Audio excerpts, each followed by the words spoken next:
नमस्कार दोस्तों। पिछले वीडियो में हमने ईश्वर और धर्म के बीच के संबंध को देखा और धर्म को करीब से समझने की कोशिश की। इस वीडियो में हम ईश्वर के विषय में बात करते हैं।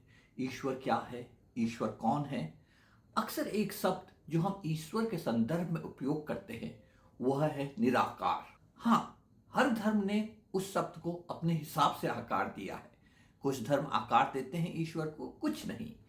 मगर फिर भी ईश्वर की निराकारता वाली स्वरूप को काफी महत्व दिया जाता है। निराकार का शाब्दिक अर्थ है जिसका कोई आकार ना हो, मतलब जिसे हम रूप नहीं दे सकते। जैसा हमने पिछले वीडियो में मानसिक मॉडल के बारे में बात की, मेंटल मॉडल्स, जो कल्पना हमारे मस्तिष्क में बनती है, उसी संदर्भ में अगर हम ईश्वर को देखें तो उसका मानसिक मॉडल बनाना बहुत आसान नहीं होता।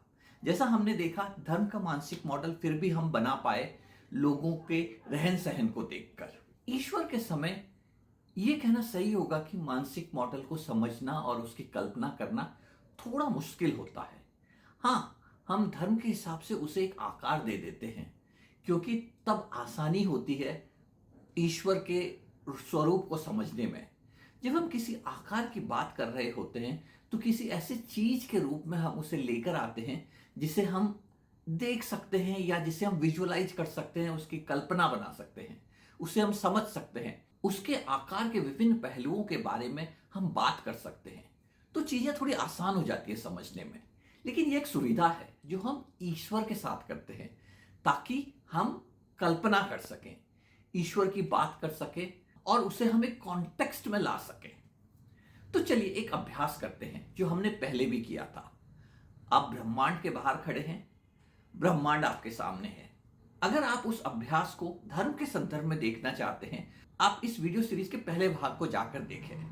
तो उसी अभ्यास को दोहराते हैं। आप ब्रह्मांड के बाहर खड़े हैं, आपके सामने ब्रह्मांड है। क्या आपको ईश्वर दिखाई दे रहा है? चाहिए तो आप वीडियो को पॉज करके ईश्वर की कल्पना करने की कोशिश कीजिए।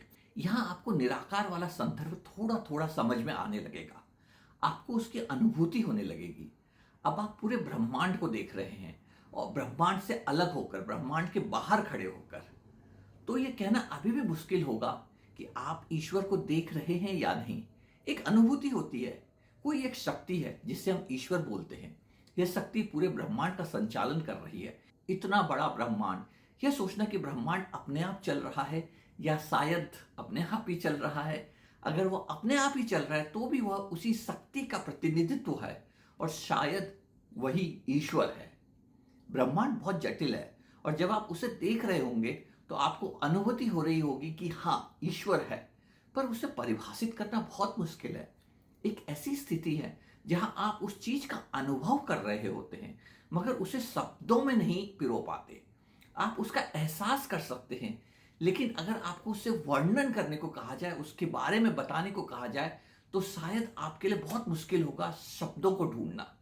निश्चित रूप से मेरे लिए तो ऐसा ही हो रहा है, क्योंकि अगर मैं ब्रह्मांड के सामने खड़ा हूं, ब्रह्मांड को देख रहा हूं, उसकी गतिविधियां देख रहा हूं, तो उसे शब्दों में पिरोना मुश्किल है। उस शक्ति को किसी शब्दों में बांटना बहुत मुश्किल है। जैसा हमने पिछले वीडियो में किया था, अब आप ब्रह्मांड के अंदर आना शुरू करिए। आपको आकाश गंगाएं दिखेंगी। क्या आपको ईश्वर को लेकर कोई अनुभूति हो रही है, कोई कल्पना बन रही है? थोड़ा आगे आइए, सौर मंडल के पास। अब आपके सामने पृथ्वी है। पृथ्वी अपने आप में बहुत जटिल है और उसे देखकर भी ऐसी अनुभूति होती है कि कोई शक्ति है जो इसे चला रही है, इस पूरे संसार को, और इसी अनुभूति को हम अक्सर ईश्वर का नाम दे देते हैं। चलिए, जैसा हमने पिछले वीडियो में किया, पानी को देखते हैं। पानी के अंदर असंख्य जीव है, उन सबको भी देखकर एक ईश्वर का एहसास हो रहा है, मगर मेरी कल्पना को अभी भी आकार नहीं मिल रहा है। एटलीस्ट मेरे साथ तो ऐसा नहीं हो रहा है। मुझे नहीं पता आपके साथ कैसा हो रहा है। पर चलिए जमीन को देखते हैं। अब हम इंसानों के शहरों में जाते हैं। यहां पर आकर आपको देखेंगे, क्या आपको ईश्वर दिखाई दे रहा है? जैसा हमने पिछले वीडियो में देखा, आपको धर्म दिखाई देने लगता है, पर क्या आपको ईश्वर दिखाई दे रहा है? या ईश्वर की परिकल्पना को लेकर जो आपका कंफ्यूजन था ब्रह्मांड के सामने खड़े होने पर, वही कंफ्यूजन अभी भी जारी है? यहां पर दिलचस्प चीज हो सकती है। यह निर्भर करता है कि आप किस समुदाय से संबंध रखते हैं। जब तक आप इंसानों की बस्तियों के नजदीक नहीं आए थे, तब तक ये अमूर्त रूप था, लेकिन जैसे ही आप इंसानों के बीच आने लगे, आपको धर्म की मौजूदगी का एहसास होने लगेगा और वहां पर आपको ईश्वर की परिभाषा भी दिखाई देने लगेगी। मगर क्या यह ईश्वर है या फिर ईश्वर की सुविधाजनक परिभाषा? ये एक सोचने वाला सवाल है। क्या आपके कल्पना को शेप मिल रहा है? इस कल्पना के विषय में सोचिए। उम्मीद है इस अभ्यास में आपको ईश्वर को देखने का एक अलग नजरिया मिला होगा। अगले वीडियो में हम ईश्वर और धर्म के बीच के रिश्ते को करीब से देखेंगे। हमने देखा कि धर्म क्या है। धर्म का फिजिकल मैनिफेस्टेशन होता है, वो रिवाजों, खान पान और विचारों में दिखता है। मगर ईश्वर को हमने देखा कि जब हम उसे इंसानी बस्तियों से दूर ले जाते हैं तो यह कल्पना करना थोड़ा मुश्किल हो जाता है। लेकिन जैसे जैसे नजदीक आते हैं तो ईश्वर और धर्म के बीच की अवधारणाएं एक दूसरे के साथ जुड़ने लगती हैं। ये कैसे होता है उसको भी हम अगले वीडियो में समझेंगे। उम्मीद है आपको ईश्वर और धर्म के बारे में सोचने का एक अलग तरीका मिला होगा। कमेंट करके बताइएगा आपका क्या ख्याल है।